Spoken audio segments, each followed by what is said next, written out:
Don't make offenses. Don't chant the holy name offensively. Because why? The holy name is the agent of salvation. Lord Chaitanya says, Cheto darpana marjanam, bhavamahadavagni nirvapanam. That the holy name cleanses the mirror of the mind.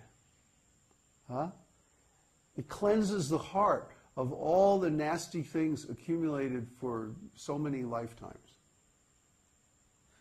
So if we make offenses to the holy name, then how is he going to cleanse us?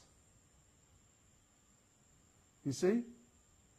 If we try to say, I'm on the highest platform, I can chant the Hare Krishna Maha Mantra, this mantra of conjugal love for Krishna, but we're not actually on that platform, then the holy name will be offended. And the holy name will act, but his action will be delayed until we overcome our offenses. That is the result of offensive chanting. The holy name will act, because the holy name is achintya, is infallible. But the action will be delayed because of the offenses. The offenses block the action of the holy name. Until the offenses are removed, the holy name will not act. Why? Because we're not chanting the real holy name. This is the chanting with offenses is called namabhas, which means a dim reflection of the holy name. And even this is very powerful.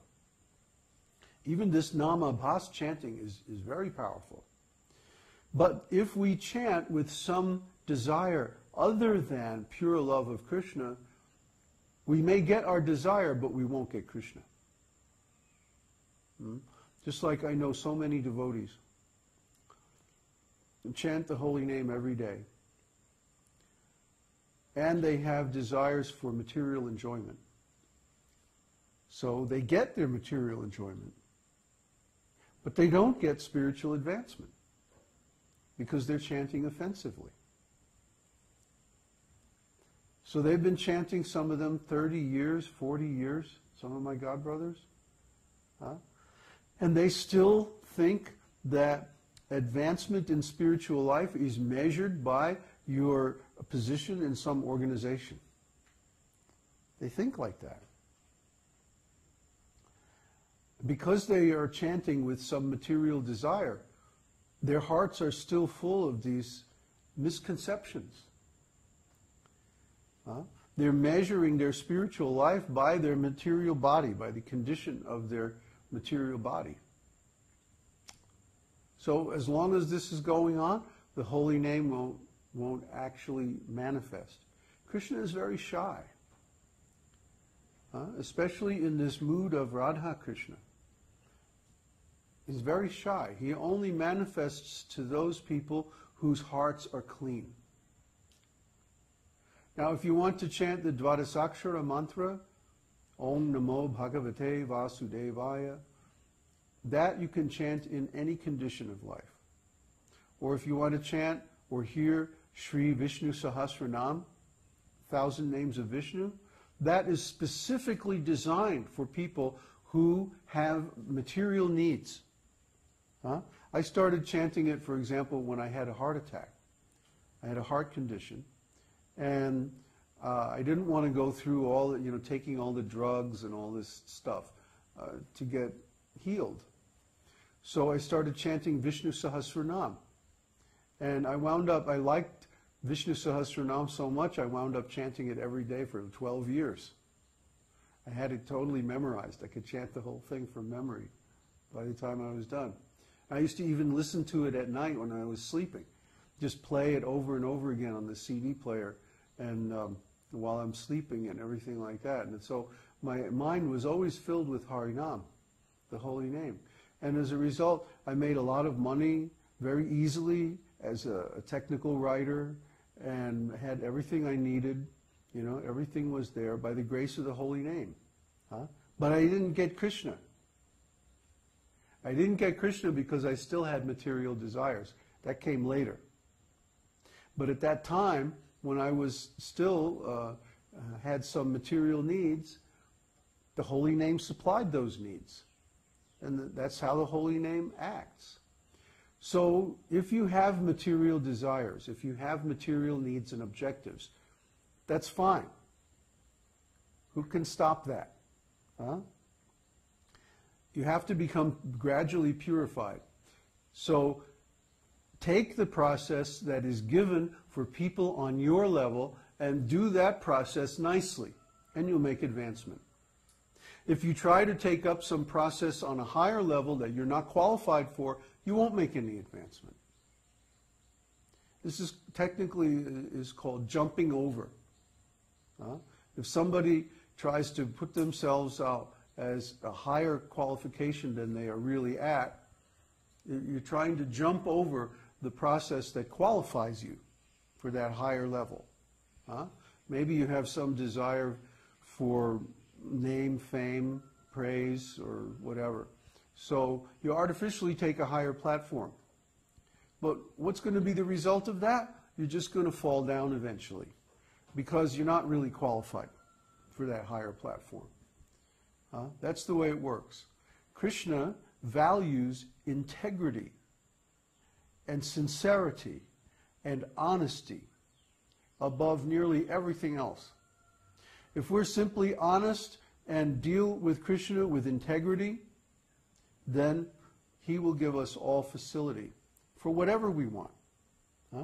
Whatever we can desire, whatever we could enjoy is present in Krishna. Try to understand. Krishna is the source of everything that we like. Everything enjoyable, everything wonderful. So, and also he's present as the witness. He's in our hearts. He sees everything. He knows everything. You can't hide anything from him. So if you're trying to play some game with Krishna, he's going to know. There's no way to deceive Krishna. No way to defeat Krishna. Except by being totally honest and acting out of pure love. Because Krishna knows. He knows what's in our hearts. He sees everything. So let's be honest. And let's be honest with our fellow devotees as well. Because honesty is not something that you can cultivate when you're alone and then you are dishonest with other people. No, that's not going to work. It's just like I know devotees who would go out every day, all day, and change up people. You know what a change up is? Change up is when you say, here, I have this book for sale. It's only $5. Right? And so the person says, oh, okay, I'll buy the book. So they buy the book for $5. And then you say to them, look, I have a lot of small change here. Do you have a 20? And then I'll give you, so then they take the 20, and then they give them like $2 back. And they say, are you sure you don't want to make a bigger donation? You know, and what they're doing is they're because most people are in a hurry, they're at the airport, or they're shopping or something. They're saying, oh, you know, by being difficult about giving the change back, they're hoping the person will run out of patience before they give all the money back. And look at this sour looks. Did you see? All the devotees here are going like, ew. See? The devotees were trained up to do this by Tripurari Maharaj. Tripurari Maharaj invented this called the change-up. Now he's a big guru with lots of students. But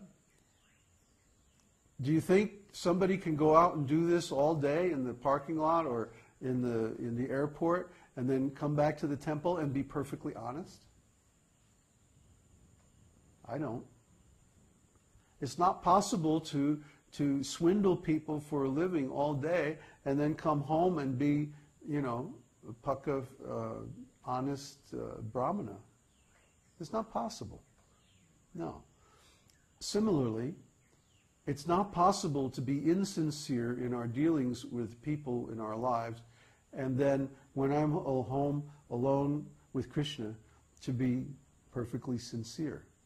Because the habits of communication, the habits of dealing that I cultivate in my relationships with other people are also going to keep going when I'm alone with Krishna. If I deal with other people that way, I'm going to deal with Krishna that way too. But conversely, if I deal with Krishna honestly, I'm going to want to deal with other people honestly too. Huh? I've been totally honest with all of my students. You can ask any one of them. You know, if I'm sick, or if I don't know something, or, you know, if I can't do something or whatever, you know, I tell them. I'm not Superman. Huh? I mean, I know Krishna because Krishna revealed himself to me. And I tell everybody that story. Huh?